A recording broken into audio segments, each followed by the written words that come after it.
ऊर्जा मंत्री और सांसद हेमा मालिनी को यमुना जल पीने के बदले लाखों रुपए देने वाला शख्स आया सामने। देखिए कौन है यमुना भक्त जिसने यमुना की दुर्दशा से व्यथित होकर ऊर्जा मंत्री श्रीकांत शर्मा और सांसद हेमा मालिनी को एक लोटा यमुना जल पीने के बदले दिया लाखों के इनाम देने का न्योता। नमस्कार दर्शकों, आप देख रहे हैं अभी न्यूज़। और जैसा कि हमने आपको दिखाया था कि मथुरा की सोशल मीडिया में इस वक्त संजय जी छाए हुए हैं, जिनके द्वारा एक पोस्ट की गई फेसबुक पर जिसमें लिखा गया था स्पष्ट रूप से कि उनके मित्र मनीष जी गुप्ता इनके द्वारा एक इनाम की घोषणा की जा रही है और कहा जा रहा है कि माननीय ऊर्जा मंत्री जी और साथ ही साथ सांसद हेमा मालिनी जी आएँ और यमुना जल का पान करें, यानी कि एक लोटा जल पिएँ तो उनको 11 लाख रुपए का इनाम दिया जाएगा। और हमारे साथ में इस वक्त जुड़ चुके हैं हमसे मनीष जी गुप्ता। तो आइए बात करते हैं इनसे कि क्या कुछ विषय था और किस विषय को लेकर के उन्होंने ऐसी घोषणा की। मनीष जी, आपका स्वागत है अभी न्यूज़ में। जी बताएं, क्या विषय था, किस बात को लेकर आपने घोषणा किया, कि क्या कैसी मजबूरी आन पड़ी कि आपको उनको यहाँ घाटों पर बुलाने के लिए इनाम की घोषणा करनी पड़ी? देखिए, मेरी केवल इतनी सी निवेदन इनसे था कि एक बार घाट पर आ जाएं और आकर के अवलोकन करें और ये देखें कि मथुरा में यमुना जी की स्थिति क्या है और किस स्तर पर इतना बड़ा जल का स्रोत, जल का भंडार गंदा करके इसको मथुरा के लोगों को पिलाया जा रहा है। मेरा पर्सनल किसी से कोई बैरभाव नहीं है, क्योंकि मैं भी एक साधारण सा कार्यकर्ता ही हूँ, पेशे से वकील हूँ। किंतु मैं जब यहाँ बीजेपी के कार्यकर्ता हैं? कार्यकर्ता मैं बीजेपी का हूँ और उसके अलावा भी मैं मथुरा का पहला नागरिक हूँ, जिससे कि मुझे मथुरा में ये देखने को मिल रहा है। मैं यहाँ पर पिछले 38 सालों से यमुना जी में आ रहा हूँ, यमुना जी के जल का सेवन कर रहा हूँ। तकरीबन 35 साल पहले यमुना जी इतनी स्वच्छ बहा करती थी, जिस समय यहाँ पर बैराज नहीं बना था। यमुना के अंदर डाला गया एक सिक्का भी देखने को मिल जाता था। अब चूँकि बैराज का निर्माण तो इसलिए बनाया गया था कि क्योंकि यहाँ की जनता को स्वच्छ जल मिल सके, जल का भंडारण शुद्ध हो सके। किंतु यहाँ की जनता ने भी और उससे आगे वाली जनता ने भी इसको ऐसा नारकी बना दिया है जिसका कोई हिसाब नहीं। आप यमुना जल का आचमन तो छोड़ो, उसका एक बूंद पानी नहीं पी सकती हैं। जब भी कभी कोई हो हंगामा होता है तो हथनी कुंड से थोड़ा पानी छोड़ दिया जाता है और पानी छोड़ने के पश्चात थोड़ी यमुना साफ़ हो जाती है, या फिर बारिश के समय पर हो जाती है यमुना साफ़। लेकिन मेरा मन आज बहुत दुखी हो गया था। मैंने अपने मित्र संजय हरियाणा की एक पोस्ट को देखा और ना चाहते हुए भी मैंने एक कमेंट उस पर किया, और कमेंट इतने दुखी मन से किया कि मैंने क्या कमेंट था वो, क्या कमेंट था, हमारे दर्शकों को बताएं कि वो कमेंट क्या था और उस पर क्या प्रतिक्रिया मिली आपको? देखिए, कमेंट मेरा ये था कि यहाँ के मंत्री साहब और यहाँ की सांसद, जो कि मथुरा के श्री कृष्ण भगवान की प्राण प्रिया श्री जमुना महारानी, जिनको कि इतना गंदा बना दिया गया है, आकर के एक बार देख लें और देखने के बाद इसमें लगे हुए हज़ारों करोड़ों रुपए जो बेकार चले गए, एक बार एक चुल्लू भर जल, एक लोटा पानी पी लें। अगर बात करें देखने की तो कई बार यहाँ पर निरीक्षण किया जा रहा है और निरीक्षण किया भी गया है और आश्वासन भी दिए जाते रहे हैं। अगर बात करें देखने की, लेकिन ये बताएं कि देखने के बाद में उनको जो आश्वासन दिए गए वो आप लोगों को संतुष्ट हुए या नहीं उनसे? देखिए, केवल जब कोई हो हंगामा होता है तो केवल 3 दिन के लिए, 4 दिन के लिए यमुना से पानी गंगा जी का छोड़ दिया जाता है, जिससे दिखाने के लिए यमुना साफ़ हो जाती है और फिर उसके बाद वही हाल रहता है। आज मेरी स्थिति ये है कि मैं यहाँ पर यमुना का जल का पान नहीं कर सकता हूँ। पिछले काफ़ी समय से, महीनों से मैं यहाँ आता हूँ और इसको दुर्दशा को देख करके बहुत दुखी होता हूँ। मेरी पोस्ट कोई इस तरीके से नहीं है कि मैं किसी को हर्ट करूं, या उनको कोई, मेरा कोई ऐसा भी चैनल या एजेंडा नहीं है कि मैं बीजेपी को हराने के लिए या बीजेपी को नीचा दिखाने के लिए इस तरीके का कार्य करूं। किंतु मैं ही नहीं, हर व्यक्ति इससे दुखी है। आप घाट पर बैठने वाले सभी लोगों से पूछ सकते हैं, या गंदगी को, आलम को देख सकते हैं। आप कैमरा ज़रा घुमाइए, इधर घुमाइए। मैं अपने साथी कैमरामैन से कहूँगा कि यहाँ पर दिखाएं कि ये जो मुख्य स्थान है जहाँ पर कि नाव लगी हुई है इस वक्त, इसके पीछे इस वक्त भी बहुत बड़ी संख्या में जो घाट है उसके आसपास पूरा कचरा पड़ा हुआ है और मैं देख सकता हूँ स्पष्ट रूप से कि यहाँ पर पूरा सिल्ट भरा हुआ है, जो कि मतलब काफ़ी बदबू भी यहाँ पर आ रही है। और मैं साथी कैमरामैन से ये भी कहना चाहूँगा कि एक बार इस तरफ भी दिखाएं कि जो यमुना का ये घाट है, इन घाटों से कितनी दूर यमुना का जल है और इन घाट और जल के बीच में कितनी गंदगी पसरी पड़ी है, कितना मात्रा में यहाँ पर प्रदूषित जल के साथ में प्रदूषण की मात्रा भी काफ़ी है, थैली पड़ी हुई, पॉलीथीन पड़ी हुई हैं।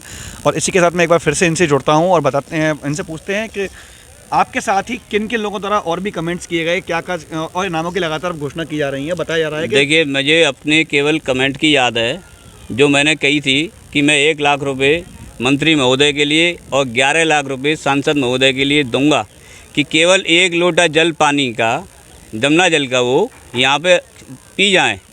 सवाल ये नहीं है कि मैं बहुत बड़ा पैसे वाला हूँ इसलिए 1 लाख या 11 लाख की घोषणा कर रहा हूँ। सवाल केवल इतना सा है कि जिस जल के भंडार का, जो कि जल हमारे जीवन के लिए बहुमूल्य है, उसे गंदा बनाया जा रहा है। मेरी सरकार से केवल एक मांग है, या तो यमुना जी को पूरी तरीके से नाले के रूप में तब्दील कर दिया जाए, या फिर यमुना जी के ऊपर से एक पाइपलाइन निकाल दी जाए। जैसा कि मुझे अभी ज्ञात हुआ कि एनजीटी, किसी ने कहा कि मुझे एनजीटी के द्वारा यहाँ पर निर्माण कार्य नालों का नहीं हो सकता है, पैरेलल नालों का निर्माण नहीं हो सकता है, तो उसके लिए और भी तरीका है। आप घाट की ऊंचाई को ऊंचा करके नीचे सीढ़ियाँ बना सकते हैं, जिससे कि बाउंड्री के द्वारा पानी नीचे न जाए, नाली का पानी अंदर न जाए। देखा जाता है कि एनजीटी के आदेशों को धरा बताते हुए कई अवैध निर्माण घाटों पर भी होते जा रहे हैं, लगातार बिल्डिंगें बन रही हैं। और मैं साथ ही साथ यहाँ पर एक प्रश्न और उठाना चाहूँगा, यमुना मिशन के द्वारा भी यहाँ आपके पीछे दिखाई दे रहा है कि यमुना मिशन के द्वारा भी लगातार पक्के निर्माण किए जा रहे हैं। क्या एनजीटी के आदेश इन पर लागू नहीं होते? देखिए, जहाँ शासन और प्रशासन की मंशा एक हो जाती है, वहाँ सारे काम सिद्ध हो जाते हैं। जहाँ शासन और प्रशासन की मंशा सिद्ध नहीं होती है, वहाँ सारे काम सिद्ध नहीं होते हैं। मुझे खूब अच्छे तरीके से पता है कि मैं जिस पोस्ट को मैंने डाला है उसके पीछे मैं कितना हार्म हो सकता हूँ। हो सकता है कि मेरे पीछे शायद मंत्री महोदय या सांसद महोदय के द्वारा कुछ ऐसा कदम उठाया जाए, या उनके समर्थक, प्रबल समर्थकों के द्वारा मुझे हार्म किया जाए। मुझे चिंता नहीं है किसी प्रकार की, मुझे ना अपनी जान की चिंता है। मैं कह देना चाहता हूँ शासन से, मारना चाहें कल मार दें, अभी मार दें, तुरंत मार दें, मरना फिर भी है। 46 साल की मेरी एज है, 15 साल मुझे और जीना है, किंतु मैं ये चाहता हूँ कि मैं मर के भी अमर हो जाऊँगा। लेकिन तुम्हारा क्या होगा भैया?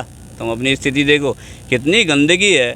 आप मथुरा के निवासी हैं, आप कुछ नहीं करें, केवल एक काम तो कर सकते हैं। इसमें मथुरा की जनता भी पूरी तरीके से दोषी है। मैं मंत्री और सांसद को ही पूरी तरीके से दोषी नहीं दूंगा, क्योंकि रहने वाले तो हम ही लोग हैं यहाँ पर। क्यों जाने दे रहे हैं जमुना में पानी को गंदा? क्यों नहीं रोक लगाते हैं?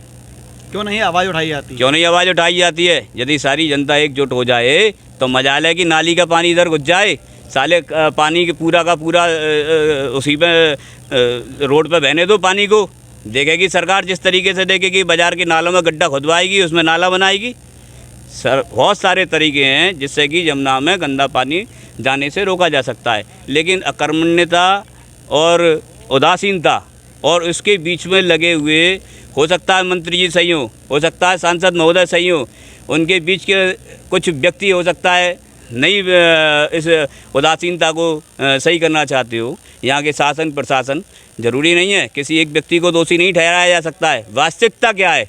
वास्तविकता ये है कि यहाँ की यमुना जी की साफ़ सफाई होनी आवश्यक है। और मैं ये कहूँगा कि केवल मेरी पोस्ट 1 लाख रुपए और 11 लाख का इनाम किसी को हार्म करने के लिए नहीं है, केवल उन्हें बुला करके यहाँ दिखाने के लिए है कि आप आकर के देखें तो सही कि यहाँ हो क्या रहा है। आप अपनी आंखों से तो देखें कि आप कितना फंड भेज रहे हैं या कितना इस्तेमाल हो रहा है, कितना नहीं हो रहा है। साफ़ सफाई की आवश्यकता नहीं है, समना तो अपने आप साफ़ हो जाएगी। केवल ज़रूरत है सिस्टम अप्लाई करने की। यहाँ पर भी नाले बने हुए हैं, घाट के किनारे नाले अंडरग्राउंड बने हुए हैं, उनकी साफ़ सफाई करवा दी जाए।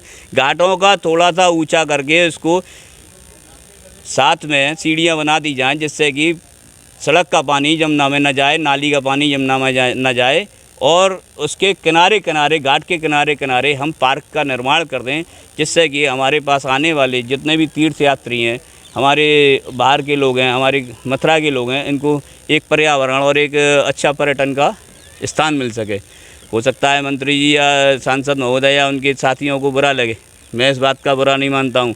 मैं केवल एक बात कहना चाहता हूँ आपके चैनल के माध्यम से, क्योंकि मैंने अपनी एक पोस्ट डाली थी 1 लाख रुपए इनाम की। मैं मुकरूँगा नहीं, 1 लाख रुपए देने को तैयार हूँ और 11 लाख रुपए देने को तैयार हूँ। चाहे मेरे पास पैसा है या नहीं पैसा है, मैं अपना कुछ भी करके, कर्ज ले करके, मकान बेच करके ला कर दूँगा। मेरा केवल उनको यहाँ बुलाने का माध्यम है केवल। मेरे नाम की घोषणा उनको बुला करके यहाँ की एक बार सच्चाई दिखाने के लिए। तो दर्शकों, अभी आपने देखा हमारे साथ में जुड़े हुए थे मनीष जी गुप्ता, जिनके द्वारा एक कमेंट्स किया गया है कि वह अगर हमारे सांसद और ऊर्जा मंत्री जी घाट पर आकर यमुना जी का एक लोटा जल, जो कि मात्र एक लोटा होने को ज़्यादा मात्रा में नहीं है, कहने को मात्र एक लोटा है, लेकिन प्रदूषित इतना हो चुका है कि एक लोटा जल पीना भी काफ़ी मुश्किल हो सकता है। इसी के लिए उनको बुलाया जा रहा है ताकि वह घाट पर आएँ और यहाँ पर हो रहे यमुना पर अत्याचार को देखें, इसकी दुर्दशा की ओर देखें और उनको कहीं ना कहीं पर इस बात का एहसास हो कि आज जो लोग हैं यहाँ स्थानीय निवासी हैं, जो भक्तगण हैं, उनकी धार्मिक आस्थाओं पर जो ठेस लगी हुई है उस ठेस को कम करने का प्रयास करें। इनका उद्देश्य मात्र यही है और हम लोग और उन लोगों से मिलेंगे जो कि इनामों की घोषणा लगातार करते जा रहे हैं। लेकिन अभी के लिए बस इतना ही। कैमरामैन ध्रुव के साथ मैं गोपाल चतुर्वेदी, अभी न्यूज़ के लिए। विश्व स्तरीय चिकित्सा सुविधाओं से युक्त JP diagnostics radiology and pathology centre Mathura का पहला complete radiology and pathology diagnostic facility से सुसज्जित। Doctor Deepak Agarwal and doctor Nidhi Agarwal, JSR tower, Govardhan crossing, NH 90, Mathura.